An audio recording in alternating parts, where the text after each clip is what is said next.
couple of weeks after I got my phone call from NASA that I was selected to be an astronaut, my information packet came in the mail.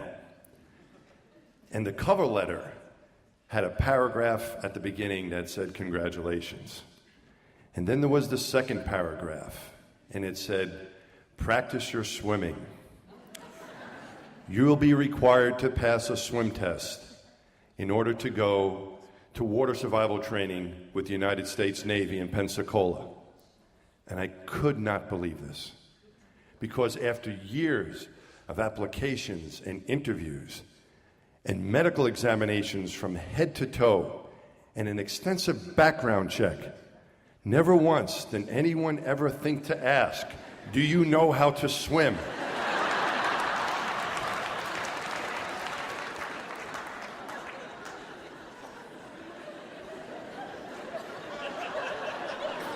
And if they did, my answer would have been, "Not really."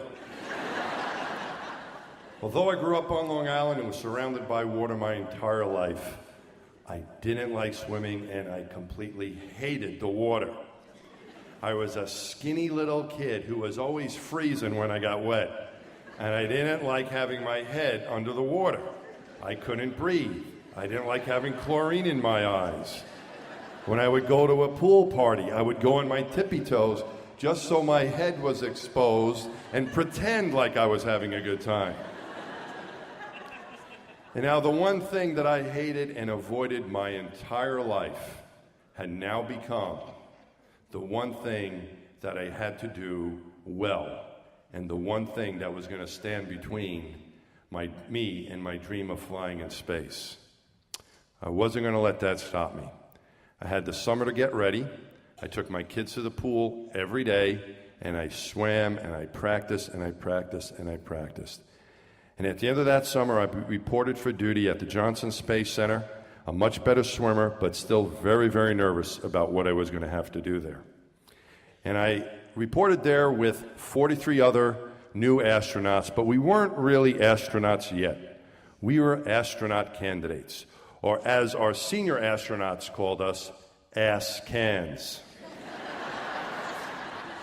We were all 44 new ass-cans.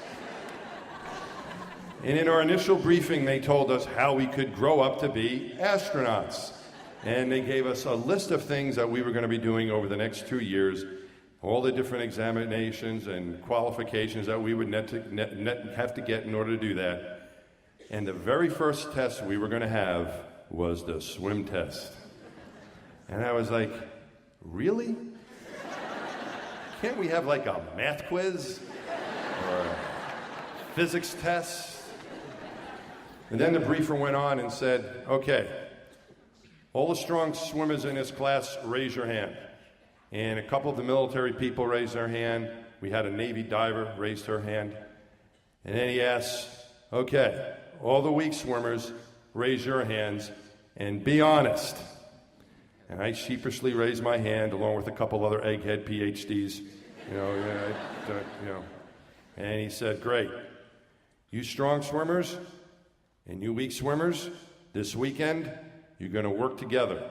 And you strong swimmers are going to get these weak swimmers ready to pass the test. And that's exactly what we did. And we showed up that next week, all 44 of us, to take this test in full gear. Flight suit, boots, and helmet. And the feeling that day was everyone was going to pass.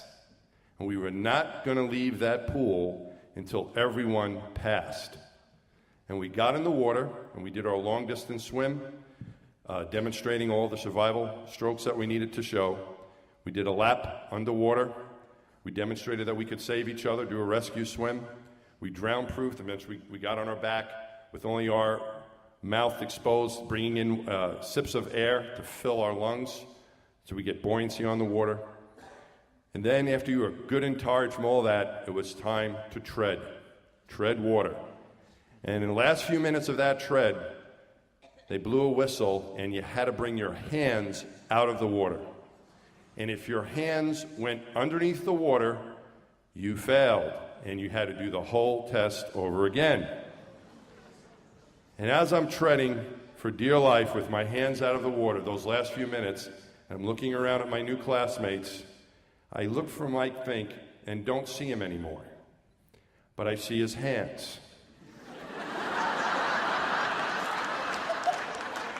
They didn't say anything about your head being out of the water. They only said your hands had to be out of the water. And by golly, Mike was not going to let his hands go under that water. And I realized just how determined this group of people was. These people that I had now become classmates with, future astronauts with. Every one of us passed. Everyone passed that test. And a few weeks later, we flew down to Naval Air Station Pensacola, the home of naval aviation. And for a kid who dreamt about being an astronaut and watched The Right Stuff 1,000 times and read that book about 100 times, I was in heaven. There were F-18s with Blue Angels in them screaming overhead. There were young Navy and Marine recruits exercising and running all over the place. And then there was us. And we were there to be trained to eject out of a high-performance aircraft, be able to work our parachute and our survival gear, and survive in the water long enough for someone to come and get us. Now, this is something that I would never dream of doing in a million years. And I found out how the Navy was going to get us ready to do this. You don't jump out of the plane the first day. What you do is you take it step by step, and they build you up inch by inch, baby steps, until you're ready to do the big exercise at the end of the week. So what we started to do was get by the end of the pool, just on the edge of the pool, and jump in. And then once you got that down, you went on a platform about a foot off the water, and you jumped from there. And you got progressively higher. And then they taught us how to go through our checklist. Once we ejected from the aircraft, make sure your canopy was good. You needed a good canopy above your head, and if you didn't have one, they told you what to do to fix it. And then you went through all your other checks. Make sure your mask is off, your visor is up. Deploy your sea kit with all your survival gear. And then make sure, most important, one of the most important things for me anyway, was that your LPU, your life preserver unit, was inflated, because that's what's going to keep you floating when you hit the water. And then pull 3 lines, a 3-line jettison, which allows you to steer the parachute. And after you got into the water, they taught us how to get away from the parachute and how to release from it, because that could fill with water and take you to the bottom of the ocean. We did this step by step, and the graduation exercise came at the end of that week. And what that was going to be a parasail above the Gulf, where we were going to release from the boat, enter the water, get out, get into a raft, signal for help, and they would come pick us up, and we had to do that twice. And if you did that twice successfully, you passed the water survival course. That Friday came, and I'm out on the Gulf of Mexico on a platform ship, getting ready to be hooked up to a cable to be taken parasailing for this final exam. And my classmate right in front of me is Stephanie Wilson. Stephanie Wilson is about 5'2" and weighs about 100 pounds. Stephanie Wilson is about the size of one of my legs. Stephanie starts marching in place. She gets a little tug from the boat, takes about a step, and off she goes like Peter Pan. Okay? Then he hooked me up to the boat, to the line. And I'm really, really nervous, because not only am I scared of the water, I am also afraid of heights.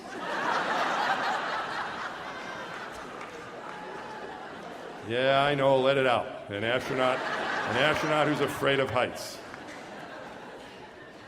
I start marching in place just like they told me, and then I start walking, and I'm getting pulled, and then I start walking faster, and then I start running. And then I start thinking, this boat is not infinitely long. I get to the edge of the platform, and I'm still moving my legs. I haven't gotten airborne yet. And I start going toward the ocean. And I plunge and belly flop about 20 feet and do a face plant into the water. And then the boat starts dragging me through the water. And as I'm trying to gasp for air and look, I see this chief petty officer, our instructor, in the back of that boat signaling to me, telling me, release from your chute, release from your chute. I release from the chute, just like she told me. Then they come and get me, And my LPU, the thing that's supposed to save me, the life preserver unit, had popped on impact. They had a Navy doctor check me out, and he turns to the chief petty officer and says, "He'll be okay." And she looks at me and says, "That's good. You still got to do it twice. That didn't count." I get hooked up to the boat again. I start marching. I start running. I hit the edge of the boat again, and here comes round 2 with the water. But this time, I skim the water with my feet.